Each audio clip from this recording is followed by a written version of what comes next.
Over the decades, the UAAP has become a major platform. It is one of the best ways to display very palpably, in a very human way, the meaning of excellence. All the members of the UAAP, as a matter of fact, have one common theme in their motto, and that is service. They are producing future leaders of this country. And what best way to develop the instincts, the attitude of hard work, and the competitive edge to develop leaders later on that will be capable of running our country in many areas of national life. This is the power of sports to transmit values that can influence and inspire a country.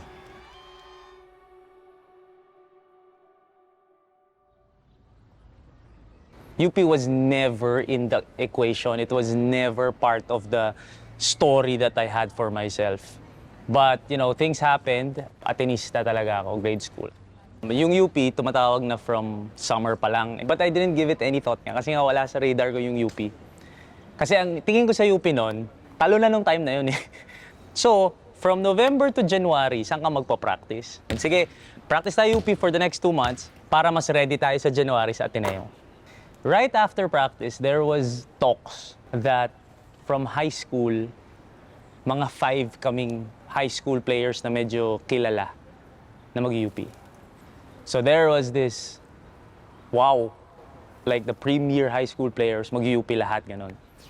Tapos nag-end up, kami lang ni Huruena yung pumunta, tsaka si Coach Mo. So, doon na uwi.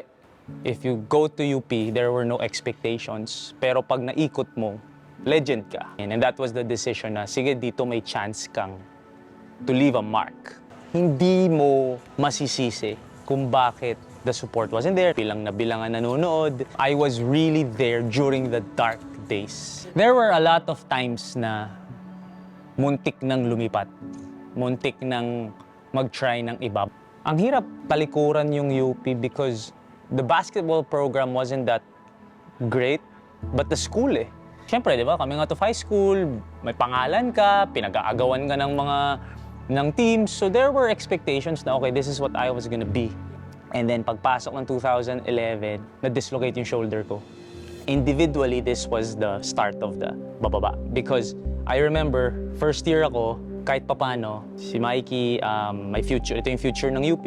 And then the shift from when I sat out 2011, those 3 straight years na wala ka sa UAAP, that really derailed my career. Tapos wala. After ko nag-fail na makapasok sa PBA, I didn't know what I was gonna do eh. There comes a point na parang, okay, maybe I was a failure of a basketball player. And then, in my head, okay, kailangan kong matanggal yung star ka. That's why I did the Uber driver or Grab. Because there was this sense of, start ka ulit. Hindi kasi Mikee Reyes dito. Hindi ka yung UAAP player. So it's all about perspective na parang, ano na ba ako ngayon?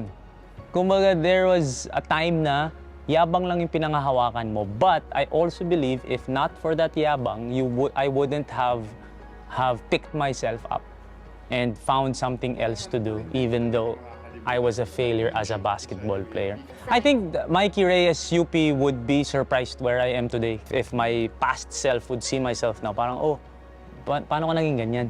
Diba, dapat basketball player ka. It showed me na sometimes, you just have to keep going. There came a point na sinabi ko, buti na lang hindi ako naging successful basketball player. I won't change anything for what's happening now.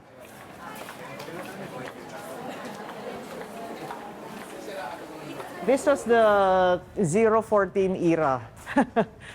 So this, in 2010, there was only one of our banners was the sponsor, the only sponsor, Handyman.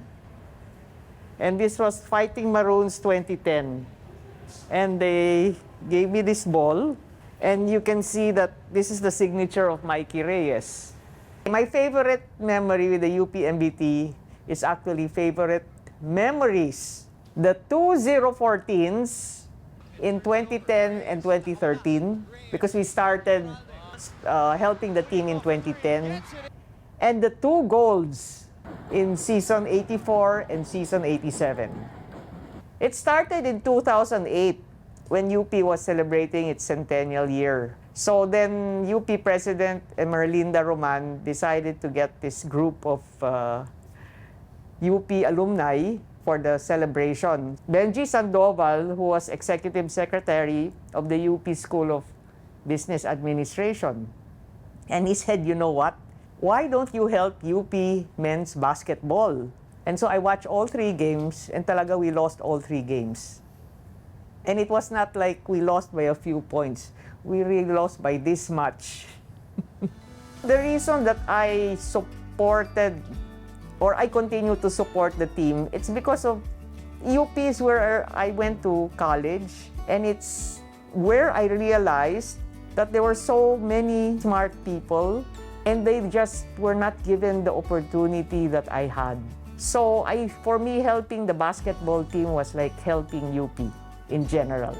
When I was supporting the basketball team, people were saying, you're crazy, you're wasting your money. People will always say you're not doing the right thing. And then suddenly, you're now doing the right thing, di ba? I guess it's like business. If you can't keep on saying, I'm gonna give up, and then every year you have a new business. Now, imagine 2 golds. Parang the whole thing was a dream. I mean, that shot of JD that just flew and just went into the basket, it was like, I don't know, parang it just went on slow-mo, and I mean, is it for real? We really won? Wala, I was just jumping up and down like a lunatic. As the Nowhere to Go Foundation founders, Renan Dalisay and Ags Ubero said, it brought the UP community together. It's wonderful. And I also hope that there will be support for the other varsity teams.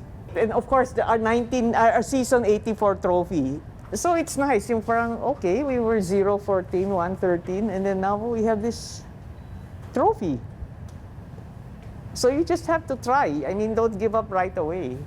It's that feeling that all your effort and all the time you spent for the team, it was all worth it. 2 opportunities for Reyes, and he comes up short. That was 2014. 2014. And we were down by only 2 points versus Ateneo. 1. 1. And we're usually down by like 30 points.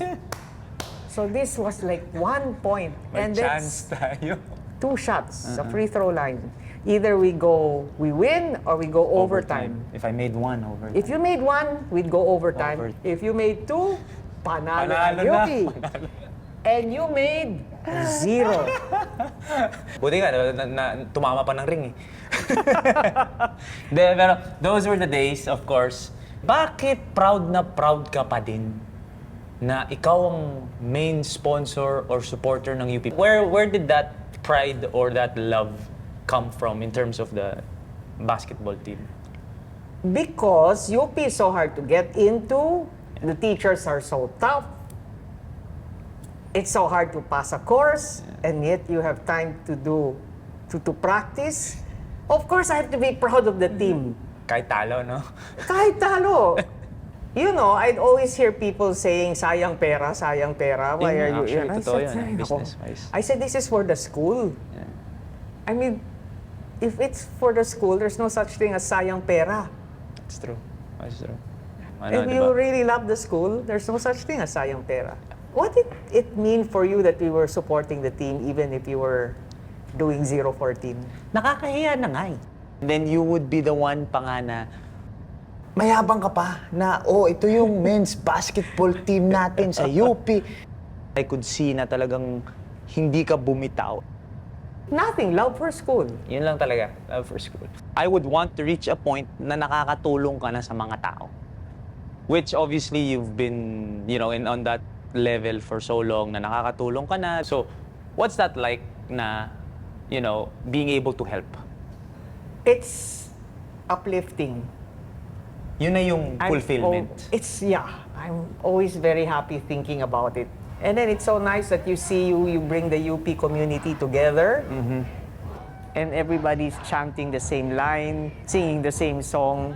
Yung mga bata na totally, hindi mo naman kami anak, hindi naman kami related sa'yo, pero inaalagaan mo kami. And then you're so happy because can you imagine they're now in Korea playing? Yung mga dati, no? Yung mga players natin dati, yeah. Oo. JD's in Korea, And Carlos Tamayo in is Korea. in Korea. Yeah. Wow. Totoo. And even the ones na hindi naging successful as basketball players are all doing well. Yun yung relationships na you affected them even if we didn't win, we didn't achieve the goal, there was a relationships built na would last, di ba? A lifetime. Kasi kasal, ikaw yung ninang. Apat sila, di ba? Apat sila. So, No, but you know, you guys succeeded. I mean, even if I wasn't there, I'm sure you would have succeeded. Sometimes I'm envious of you guys that you went out on your own, you tried it on your own. Because me, I'm just an heredera. I'm wondering what my life will be if I was not working in my dad's business. Di ba? You know, I always think about that. yeah. Would I have been good as would I have been a good entrepreneur? Was your dad the first generation? Yes. Yes. Yes. See, Yun yung goal ko.